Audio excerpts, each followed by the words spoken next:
Bismillahirrahmanirrahim. Assalamualaikum warahmatullahi wabarakatuh. Selamat pagi anak-anak. Mudah-mudahan kalian tetap semangat dan sehat selalu. Untuk kelas 2, kalian bab 1 yang harus kita bahas, yang mau Bu Nikma sampaikan yaitu iman pada kitab-kitab Allah Subhanahu wa taala. Yang pertama nanti yang kita bahas yaitu makna iman pada kitab-kitab Allah Subhanahu wa taala. Yang kedua, beriman pada kitab-kitab Allah Subhanahu wa taala. Jadi makna iman pada kitab-kitab Allah.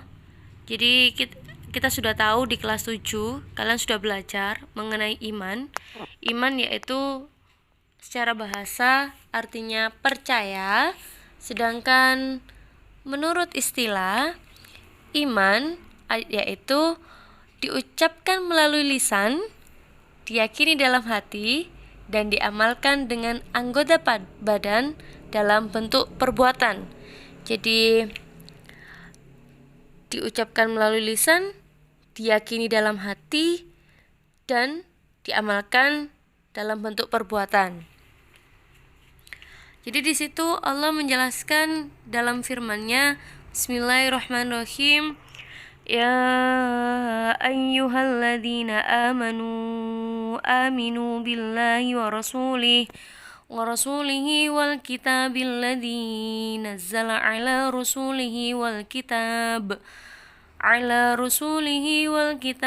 ladzi anzala min qabl wa man yakfur billahi wa malaikatihi wa kutubihi wa rusulihi wal yaumil akhir faqad dhalla dhalalan ba'ida. Shadaqallahul adzim. Yaitu selanjutnya, jadi kalian tahu nggak rukun iman itu ada 6. Jadi untuk percaya kepada kitab-kitab Allah itu termasuk rukun iman ke-3. Selanjutnya, nama-nama kitab Allah SWT dan Rasul penerimanya. Jadi ada kitab-kitab Allah itu ada 4, Taurat, Zabur, Injil, Al-Quran. Nah, di situ penerimanya juga berbeda-beda dan ditujukan bagi orang berbeda pula.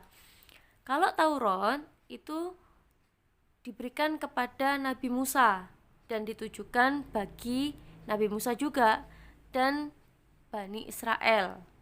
Sedangkan kitab Zabur ditujukan atau sebagai penerima yaitu Nabi Daud alaihissalam dan ditujukan bagi Nabi Daud dan Bani Israel pula.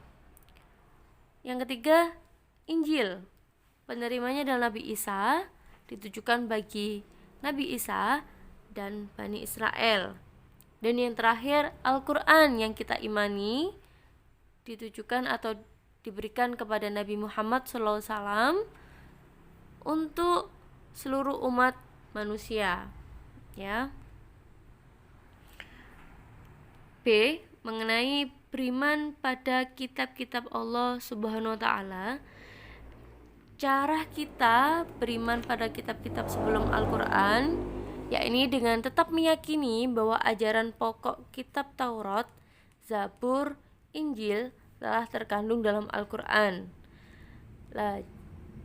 Sedangkan cara beriman pada kitab Al-Quran, membaca dan mengamalkan Al-Quran. Jadi kalian kalau beriman kepada Al-Quran, kalian harus rajin membaca dan mengamalkan Al-Quran, ya.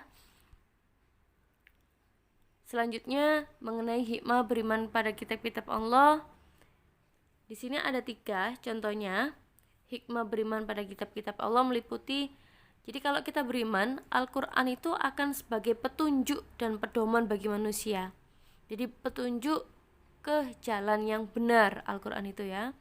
Yang kedua, memperkuat keimanan. Semakin kita rajin membaca Al-Quran, iman kita akan semakin meningkat. Jadi kita akan semakin dekat dengan Allah. Yang ketiga, menanamkan nilai-nilai toleransi. Jadi kalau hikmah beriman pada kitab-kitab Allah adalah, misalkan banyak di situ teman-temanmu non muslim. Jadi kalau kita hikmah dari beriman itu, kita juga akan punya sifat toleransi antar beragama, ya. Jadi dari situ penjelasan Bu Nikma mengenai iman kepada kitab-kitab Allah. Nanti untuk tugas selanjutnya akan Bu Nikma share via Google Classroom. Kalian harus tetap semangat menjaga kebersihan, terus tetap sehat dan rajin cuci tangan dan selalu mendekatkan diri kepada Allah. Oke, kita lanjut nanti ke bab 2 selanjutnya untuk pertemuan selanjutnya. Terima kasih disampaikan. Assalamualaikum warahmatullahi wabarakatuh.